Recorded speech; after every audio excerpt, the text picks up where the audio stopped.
Hello everyone, you all are welcome in our video. इस video में हम करने जा रहे हैं the PYQs of chapter chemical bonding and molecular structure. तो पहले आपको टॉपिक समझाया जाएगा जिस पे क्वेश्चन पूछा गया है, बाद में आपको जो है क्वेश्चन सोल्व किया जाएगा।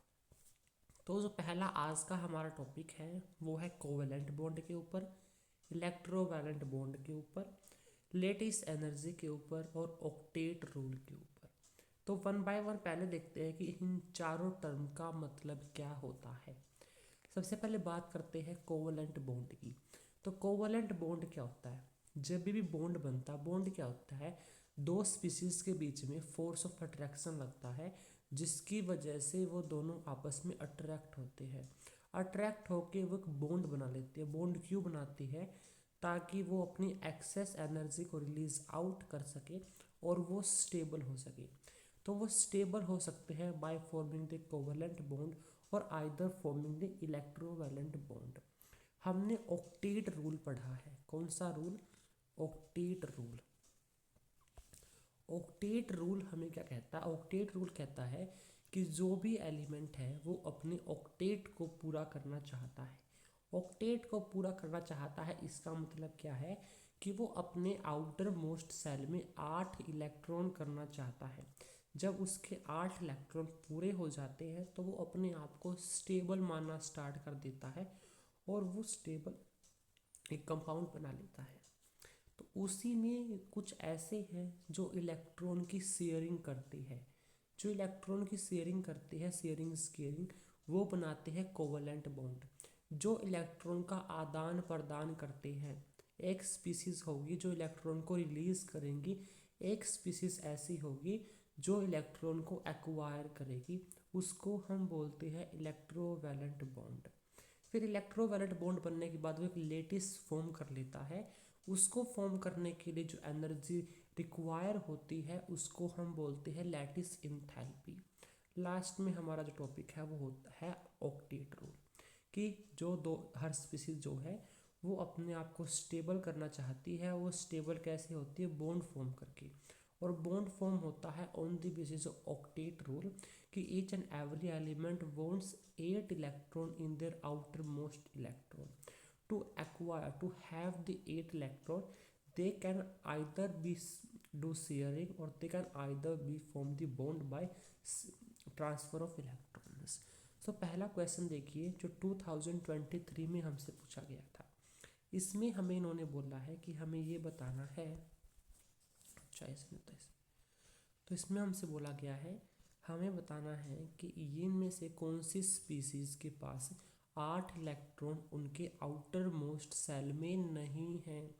मतलब बेसिकली इन्होंने क्या कहा है? इन्होंने कहा है ये बताओ कौन सी स्पीसीज इनमें से ऑक्टेट रूल को फॉलो नहीं कर रही। जो भी स्पीसीज ऑक्टेट रूल को फॉलो नहीं करेगी उसके आउटर मोस्ट सेल में 8 इलेक्ट्रॉन नहीं होंगे, और वो ही इन्होंने पूछा हुआ है। तो बताते हैं इनमें से कौन कौन से हैं जो इलेक्ट्रॉन जो कि फॉलो नहीं करते हैं।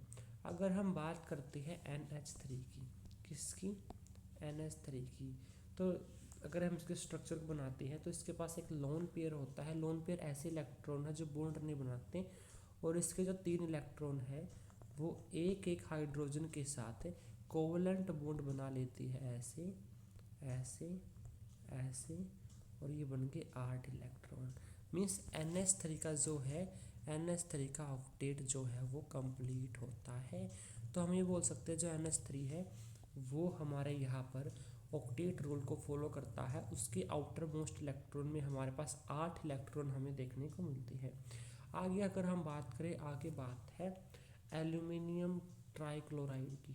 तो जो एल्यूमिनियम ट्राइक्लोराइड है उसका स्ट्रक्चर क्या है?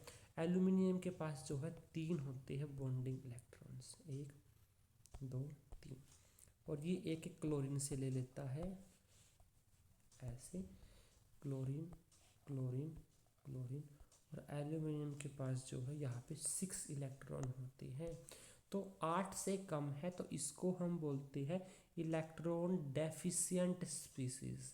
इलेक्ट्रॉन डेफिशिएंट, इलेक्ट्रॉन की कमी है इन स्पीसीज के पास, तो AlCl3 जो है वो इलेक्ट्रॉन डेफिशिएंट स्पीसीज है, तो ये फॉलो नहीं करता है। आगे बात करते हैं बेरिलियम डाइक्लोराइड की। तो बेरिलियम का भी वैसे ही स्ट्रक्चर बनता है Cl इसके पास 4 इलेक्ट्रॉन होते हैं।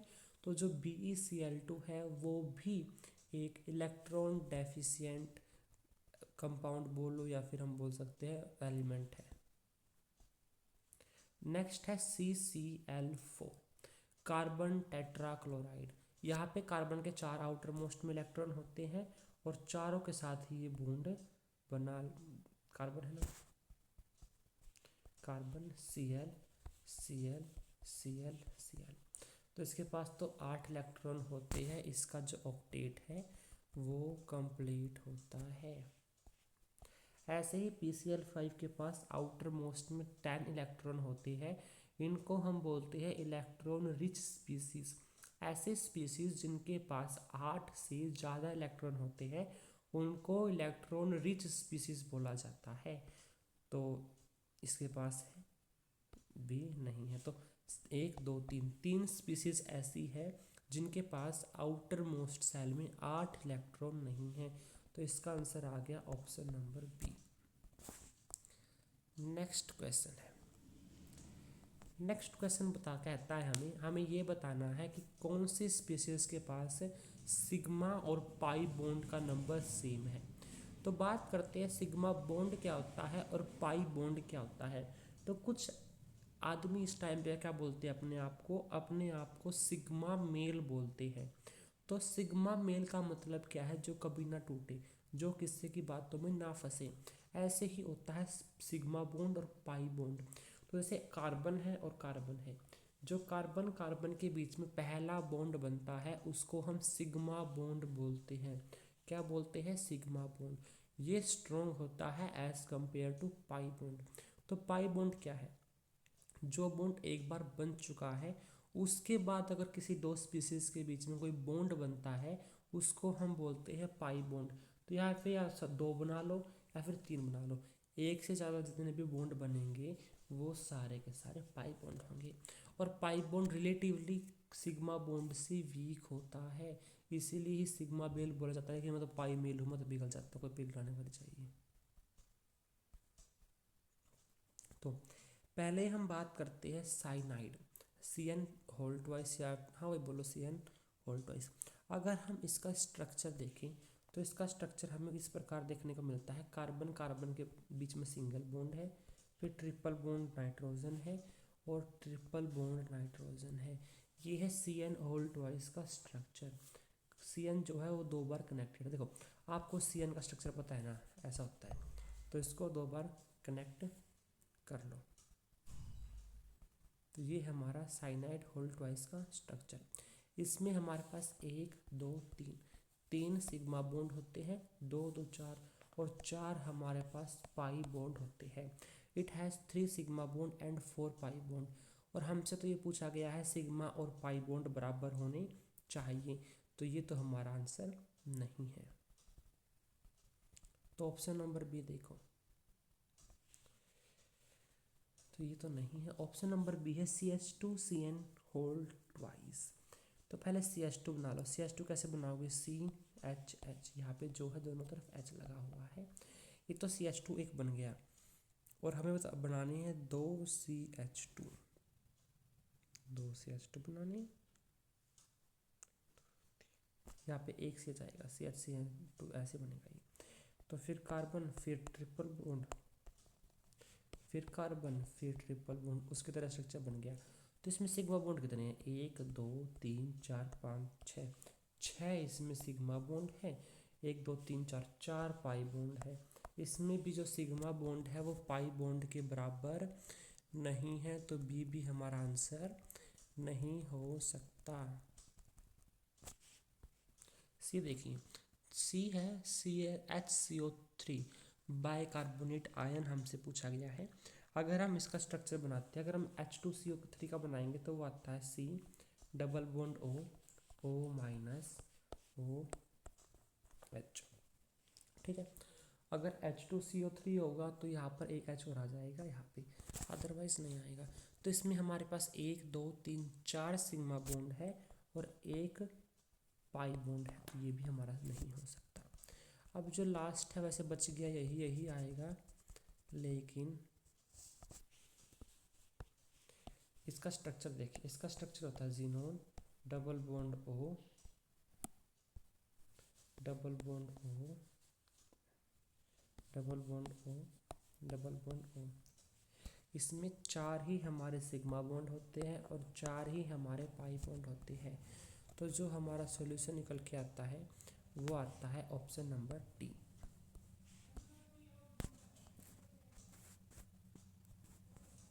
Let's move to the next question.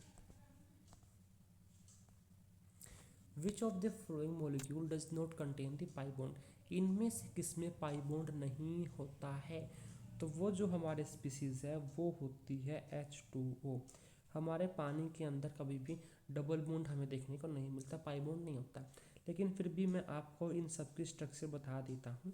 अगर हम SO2 की बात करें तो S double bond O double bond O, और यहाँ पे इसका जो है एक लोन पेयर होता है और यहाँ पे इसके 2 लोन पेयर ऑक्सीजन के भी होते हैं। तो ये हमारा स्ट्रक्चर आता है, जाओ यहाँ पे एक ही आएगा ये, हाँ। तो यहाँ पे हमारा स्ट्रक्चर आता है SO2 का, इसमें पाई बॉन्ड होते हैं। NO2 का अगर हम स्ट्रक्चर की बात करें तो वो होता है N डबल बॉन्ड O। यहाँ पे जो है एक हमारा बना हुआ होता है पाई कोऑर्डिनेट बॉन्ड, और यहाँ पर भी एक पाई बॉन्ड होता है। अगर CO2 की बात करें तो C double bond O double bond O। तो यहाँ पर भी एक डबल बॉन्ड होता है, लेकिन पानी के अंदर डबल बॉन्ड नहीं होता। पानी का स्ट्रक्चर होता है H और H, और यहाँ पे ऑक्सीजन के लोन पेयर होते हैं। तो इसका जो आंसर है, इसका आंसर आ जाएगा ऑप्शन डी। नेक्स्ट क्वेश्चन है हमारा फोर्थ, वो में बोलता है कि इसमें से कौन सी इलेक्ट्रॉन डेफिशिएंट स्पीसीज है? इलेक्ट्रॉन डेफिशिएंट होने का मतलब ये है कि जो ऑक्टेट रूल को कम फॉलो नहीं करती और उसके पास इलेक्ट्रॉन की कमी है।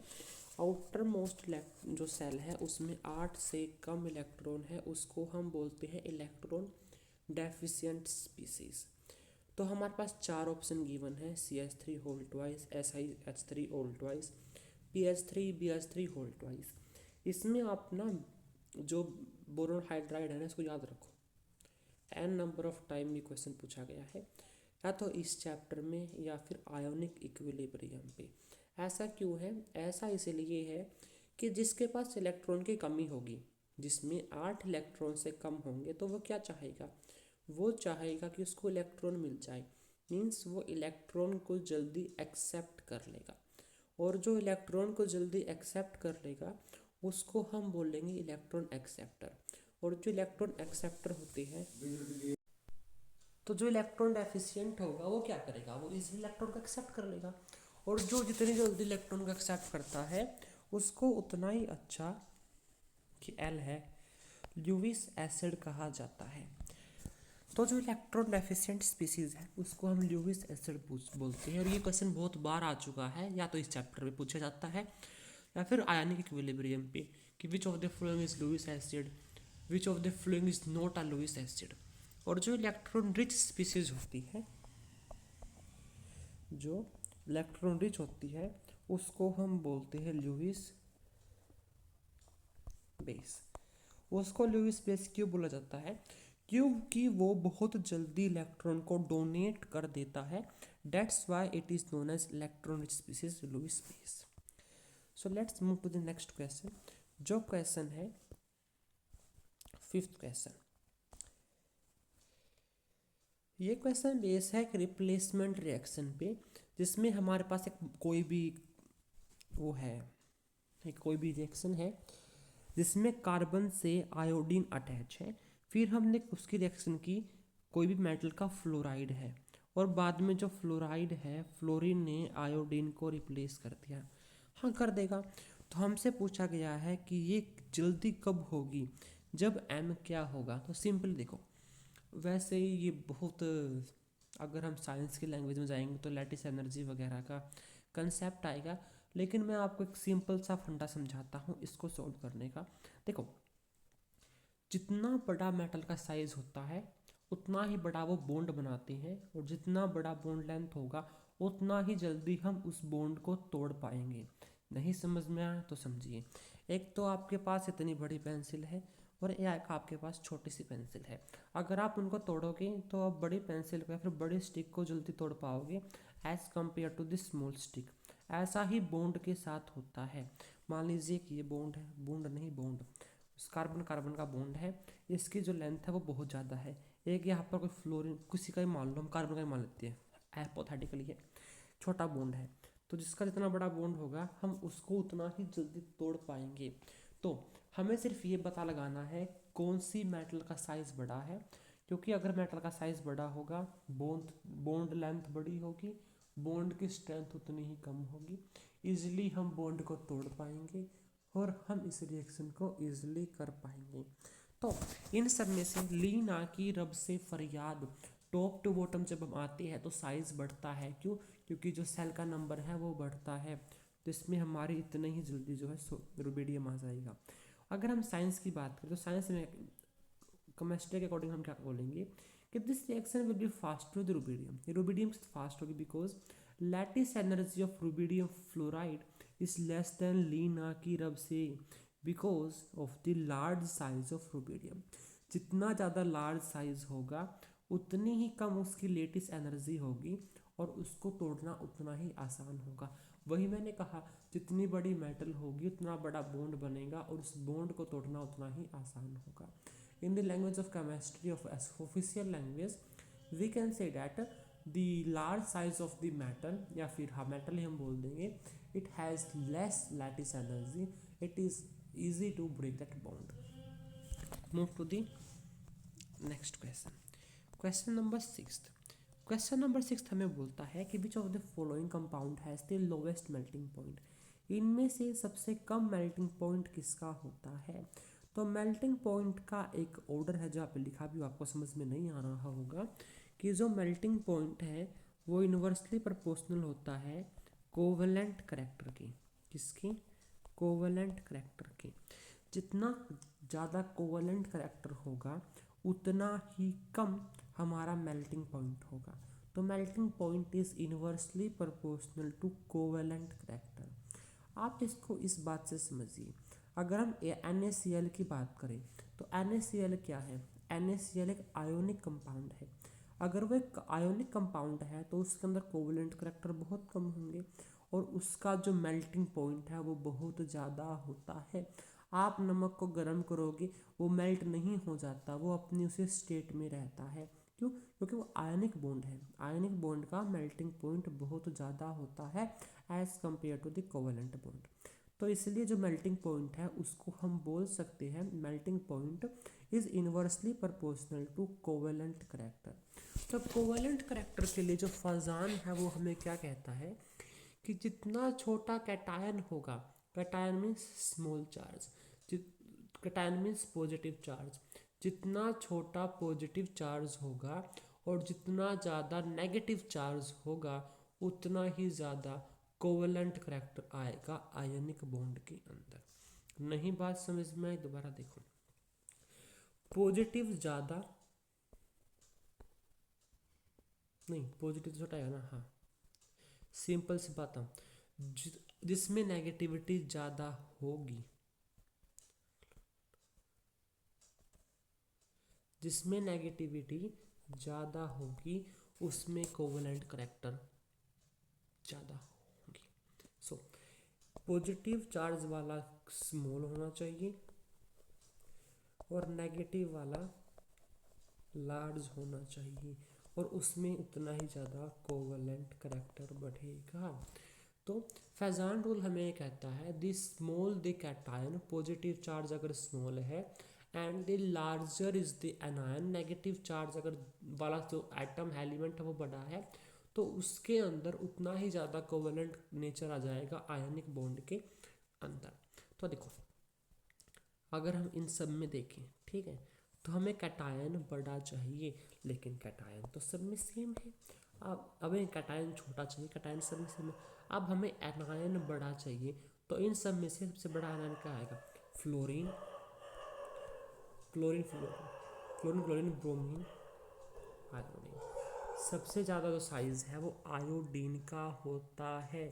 मीन्स इसके अंदर जो है मैक्सिमम कोवलेंट करैक्टर आएंगे।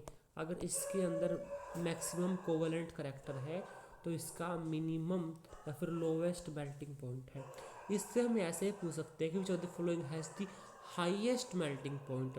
हाईएस्ट मेल्टिंग पॉइंट के लिए हम कोवलेंट करैक्टर कम देखेंगे, तो हमारा आंसर ये आ जाता है। 6th question we have solved. Let's move to the question number 7.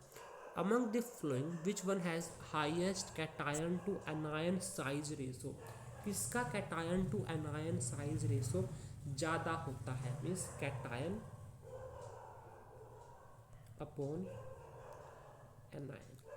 Cation वो होता है जिसके ऊपर पॉजिटिव चार्ज होता है, एनायन वो होता है जिसके ऊपर नेगेटिव चार्ज होता है। तो हाईएस्ट रेशो बताना है तो एनायन सबसे छोटा होना चाहिए। तो फ्लोरीन, फ्लोरीन, फ्लोरीन, आयोडीन, तो क्लोरीन, फ्लोरीन, तो आयोडीन तो फ्लोरीन से ज़्यादा बड़ा है ना, तो आयोडीन वाला तो हम नहीं ले सकते। अब हम इसमें से कंपेयर करेंगे।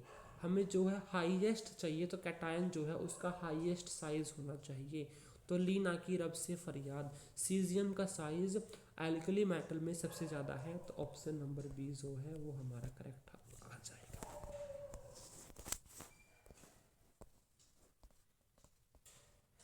8th है the sequence of ionic mobility in aqueous solution. इसमें हमारे पास दो टाइप से मोबिलिटी आती है। एक आती है एल्कला, एक आती है एक्वस सॉल्यूशन में, एक आती है सिंपल। अगर हम उनकी आयोनिक मोबिलिटी निकालें, तो अगर हम सिंपल मोबिलिटी निकालते हैं तो जितनी छोटा साइज होगा एलिमेंट का उसकी मोबिलिटी उतनी ज़्यादा होगी। तो सिंपल मोबिलिटी में सोडियम की ज़्यादा होती है, पोटेशियम, रुबिडियम, सीजियम से। सबसे ज़्यादा सोडियम की होती है क्योंकि सोडियम का जो साइज़ है वो बहुत छोटा होता है। लेकिन जब हम इसको एक एक्वस सॉल्यूशन में डाल देंगे तो सोडियम प्लस बन जाएगा।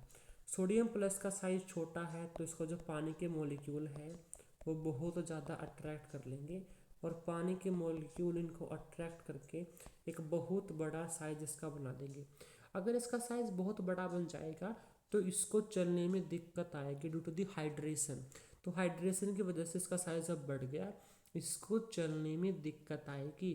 तो आयोनिक मोबिलिटी का जो हमारा रेस सीक्वेंस बोल लो या फिर जो हमारा ऑर्डर था वो जो है अपोजिट हो जाएगा। तो सबसे ज़्यादा, सबसे कम होगी सोडियम की, then potassium, then rubidium, then caesium. Option number C जो है वो करेक्ट है। 9th में चलिए।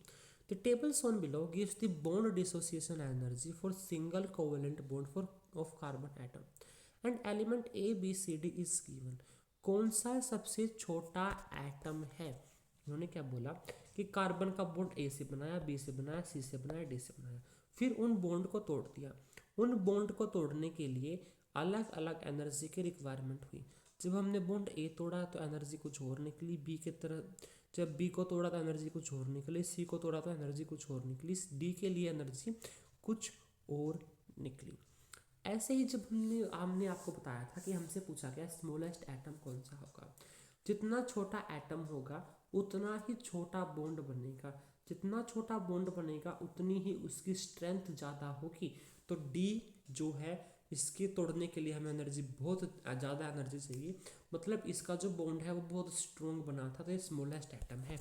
तो इसका जो आंसर है वो हमारे पास जो है वो आ जाएगा डी, बी ऑप्शन आ जाएगा हमारे पास। चलिए 10th की तरफ। 10th में हमसे पूछा गया है किसकी हाईएस्ट लेटेस्ट एनर्जी होती है। क्या होती है? Highest latest energy.